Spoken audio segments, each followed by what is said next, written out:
অমিত একটি ছোট গ্রামে জন্মগ্রহণ করে বড় হয়েছিল। গ্রামের নাম ছিল চন্দ্রপুর। চন্দ্রপুর ছিল প্রকৃতির কোলে বাঁধা এক শান্তিপূর্ণ গ্রাম। চারদিকে সবুজ মাঠ আর ধানক্ষেত। পাকা রাস্তা না থাকলেও গ্রামবাসীর জীবন ছিল সরল ও সচ্ছল। অমিতের পরিবার ছিল মধ্যবিত্ত কৃষক পরিবার। বাবা ছোটখাটো জমি দিয়ে চাল, আলু ও বিভিন্ন সবজি ফলাতেন। মা ঘরে নানা ধরনের হাতে তৈরি খাবার বানিয়ে বিক্রি করতেন। অমিত ছোট থেকেই মেধাবী ছিল, পড়াশোনায় মনোযোগী, কিন্তু তার প্রধান আকর্ষণ ছিল গ্রাম্য জীবন আর কৃষিকাজ।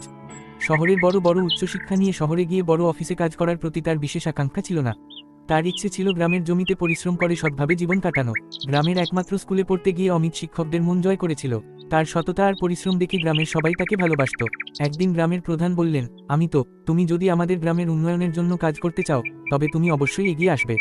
গ্রামের অনেক মানুষ আধুনিক কৃষি পদ্ধতি জানো না। তোমার মতো যুবক যদি তাদের সাহায্য করে, তবে গ্রামের উন্নতি হবে। অমিত ভাবল, এটা তার জীবনের সঠিক পথ।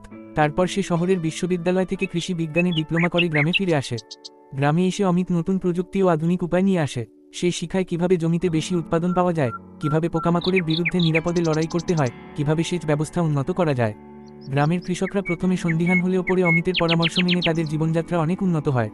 ধীরে ধীরে কৃষকেরা আধুনিক পদ্ধতি ব্যবহার করতে শুরু করে। ফলনের পরিমাণ বেড়ে যায়, গ্রামের মানুষের মুখে হাসি ফোটে। অমিত শুধু কৃষি নিয়ে কাজ করেই থামেনি, সে গ্রামবাসীদের মধ্যে শিক্ষার গুরুত্ব প্রচার করতে থাকে। সে রাতে সবার জন্য বিনামূল্যে ক্লাস শুরু করে, যেখানে বড়দের জন্য মৌলিক গণিত, স্বাস্থ্য পরিচর্যা এবং আধুনিক কৃষি পদ্ধতি শেখানো হতো।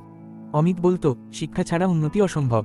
যদি আমরা নিজেদের জ্ঞান বাড়াই, তাহলে জীবন সহজ হবে। অমিতের এই উদ্যোগ গ্রামের যুবকদের মধ্যে নতুন উদ্যম জাগায়। অনেক যুবক শহরে না গিয়ে গ্রামে থেকেই কাজ করতে আগ্রহী হয়। ধীরে ধীরে চন্দ্রপুর গ্রামের নাম পরিচিত হয়ে ওঠে আশেপাশের এলাকায়। সরকারি সাহায্য আসতে শুরু করে।